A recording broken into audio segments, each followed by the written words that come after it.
is ready, we'll go ahead and start it off with an opening statement from Coach Kelsey. I have a lot of respect for Coach Sanchez. We came up in the business together as assistants, a long-time assistant under one of the greatest coaches in the history of college basketball. And, I'm talking 30 or 40 times over the last 20 years. I've called him just to ask defensive questions, but when they were at Washington State, when he was an assistant at Virginia before he went to Charlotte. He's just a world-class guy with tough circumstances, but he's got those guys playing really hard. The team that we played against at Virginia versus the team that I saw tonight, and they were very physical from the very beginning, trying to disrupt our flow. You could tell the adjustments that they made, and they're a good team. They're a good team, and they're going to continue to get better and better and be a force as we approach conference tournament time and things like that. So, but I thought our guys responded to that. Offensively, we got off to a good start. We were able to get into rhythm, even though that they were trying to really pressure us and not let us move to our spots. I thought our screening was good, our actions were good. We were able to generate some open shots early on and really got going. And that great start helped a lot. I thought the crowd was phenomenal. I know there were a bunch of initiatives in town to really drive attendance here today. Somebody told me it's like the highest attendance in the last 4 years or something like that. We felt it. There was a huge boost in different points of the game.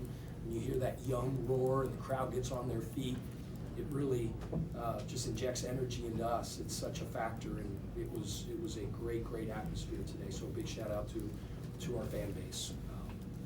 I think our defense continues to be our calling card throughout the course of this winning streak. I think everybody knows we can really score the ball. Our guys are playing in rhythm, connected, really sort of understanding their roles, and the concepts are just second nature now, but the thing that's carrying us has been our defense, and we got to continue to guard at this level.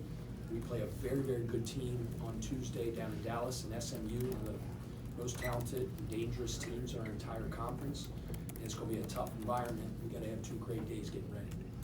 Questions for Coach Kelsey? Raise your hand. We'll get you a microphone.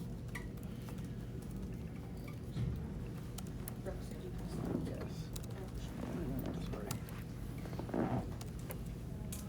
pass? Coach, today was a very physical game. Just kind of talk about it. It seems like your team has really adopted, kind of the mindset, especially in the second half, of just really grinding down a team and just kind of choking them out. Just kind of talk about the physicality aspect of your team right now. Do you see that continuing to grow, and how has that been since that North Carolina game? Yeah, we want to be the most physical team every time we take the floor. We say relentless effort, playing hard, grit, tenacity, and they make it hard. They are very well schooled in their mover blocker scheme.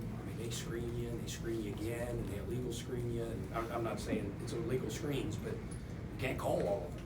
And they do a phenomenal job of reading those screens. Like if you make a mistake and shortcut whip the screen, they're gonna flare you, and they put it on time. And you just can't turn off mentally.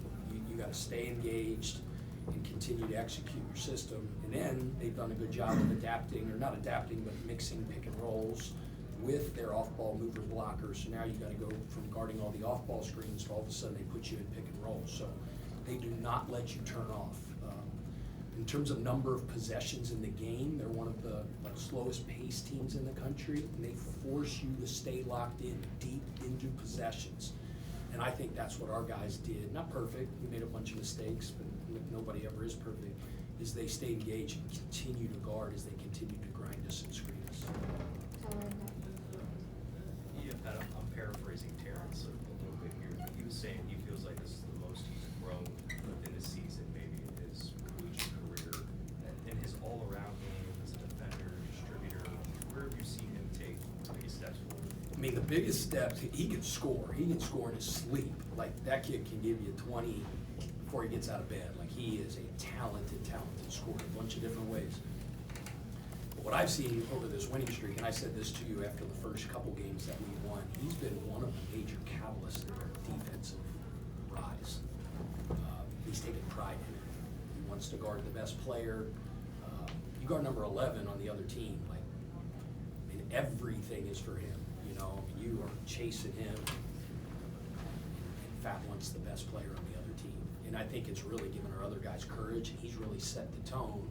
And everybody's kind of taken notice of that.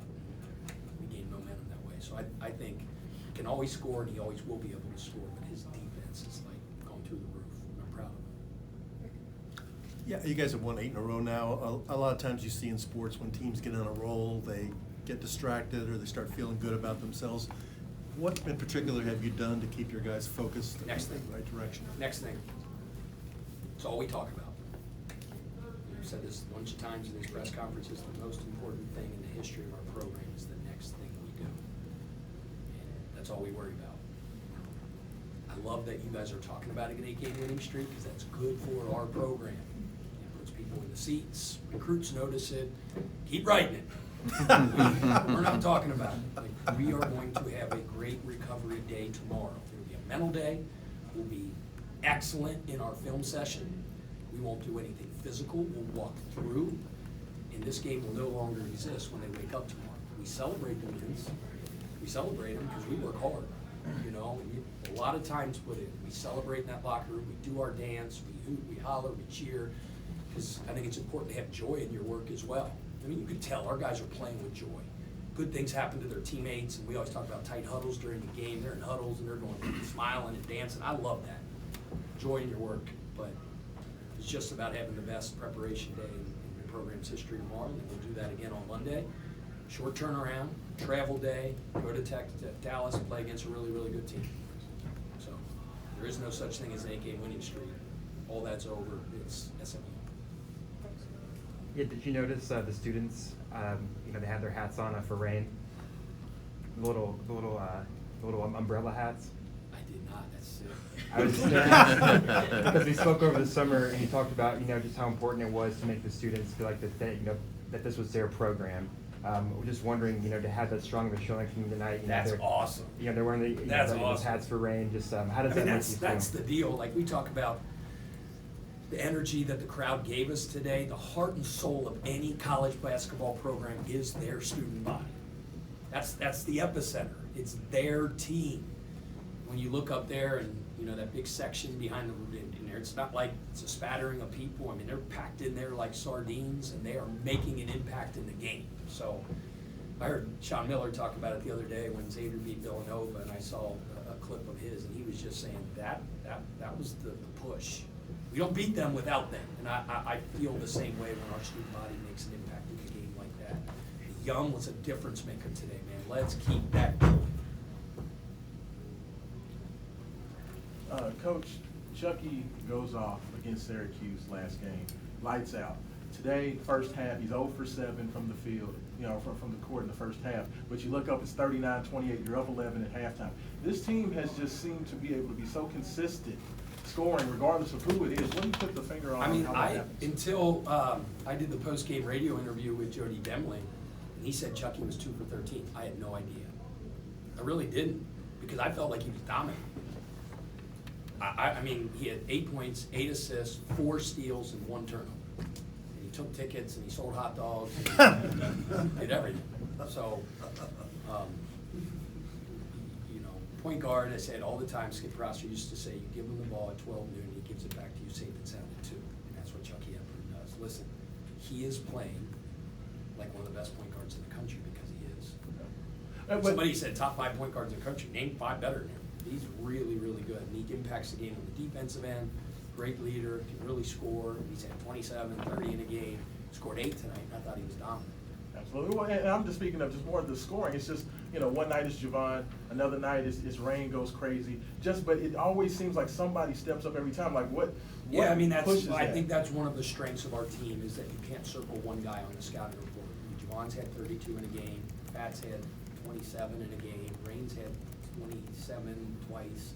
Chucky's had 27. So, usually you go into a thing in a scouting report like, okay, who are the knowns? Like, who are the dudes? And I just like to think we have a lot of them. I mean, you look at scoring totals. James 12, Javon 13, Pat 16, Ray 19, Chucky 8. I mean, that's 1, 2, 3, 4.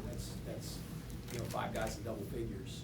But that's not to say. I mean, I thought Kanai's contribution was phenomenal. He's playing unbelievable energy. He's a ridiculously talented freshman. Frank's name's called, he goes in there and gives us really, really good minutes. I was on the scout team, I was on those guys after the game, because, hey, you get a minute 23, they can't come in and go bang three, dunk. Can't happen. Everybody's, you gotta coach everything. Coach Prosser used to say, if you're not coaching it, you're allowing it. So it doesn't matter if there's 123 and it's the end of the game, we gotta get stinking stops. So, now those scout team guys are phenomenal. They know every baseline out of bounds, backward and forward of every team we play against. Simply by an alignment, they can see it and call out what they're in. Those scout teams guys are elite. I was a scout team guy, so I took a lot of pride in that, and those guys take a lot of pride in that. They gotta get stops when they go in there. Sorry. Was the decision to rest Noah today basically just kind of just to, just like give him a game to Yeah, I mean, gosh darn, Noah, I've talked so many times about what a warrior he's been.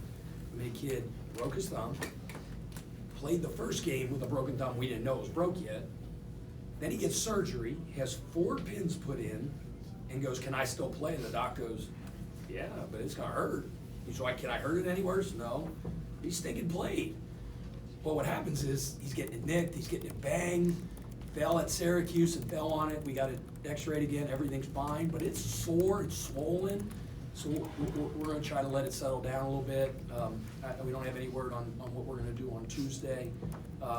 We just need that thing to settle down and continue to heal, but he's a dog, man. Like, that kid just wants to play, and he plays hard. He's playing with a broken thumb. We just thought the best thing to do tonight was to, but I thought other guys stepped up. Kanai was really good. Kadir stepped up, gave us great minutes. I hate quoting the Pittsburgh Steelers because I'm a Bengals fan, but Mike Tomlin always says next man up, next man up. That's what our guys believe in. A little bit separate from the game, talk about the history of the program and honoring Bill Olson during this. Yeah. In the practice facility after. Yeah. Just why was that Gosh, meaningful for you guys to do? Bill Olson, I hadn't really got to know him much in my first 9 months here, but when Josh came to me and, a group of former players, donors stepped up and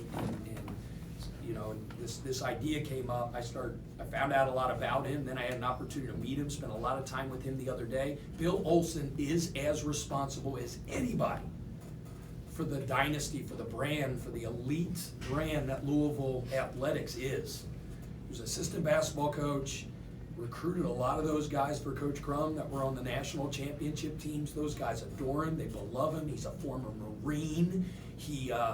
The guy said when Coach Crum would go out of town recruiting and Coach Olson would take over practice, they would be like, oh my gosh, this is gonna be brutal. He was a hard driver, but they love him. And so then he became an administrator, became the athletic director for what it was, 16, 17 years. He oversaw Final Fours, and he built the athletic department and the teams, and Bill Olson is big time. And it was so touching to be able to be a part of that ceremony and help unveil that and to see his emotion and his family. It was really, really, really cool. So I'm proud of him. The other thing I wanted to say real quick is how cool it was that our guys were wearing the Dirt Bowl uniforms today. The Dirt Bowl that's stinking awesome. So Shawnee Park in the summer, long time tradition since 1967. 69, this outdoor playground basketball league that is like famous here. And to hear the guys over the years talk about how that tradition is built, and it's on the west side. I'm a west side guy in Cincinnati. I love it. It's awesome. This is such a basketball town. The heart and soul of this town, I believe, is basketball, and that is the grassroots of grassroots. So for us to be able to honor the Dirt Bowl today and wear those uniforms is a really, really cool thing. I thought it was special. You should go out and play in there next summer. Anything else for Pat? All right, thanks, guys.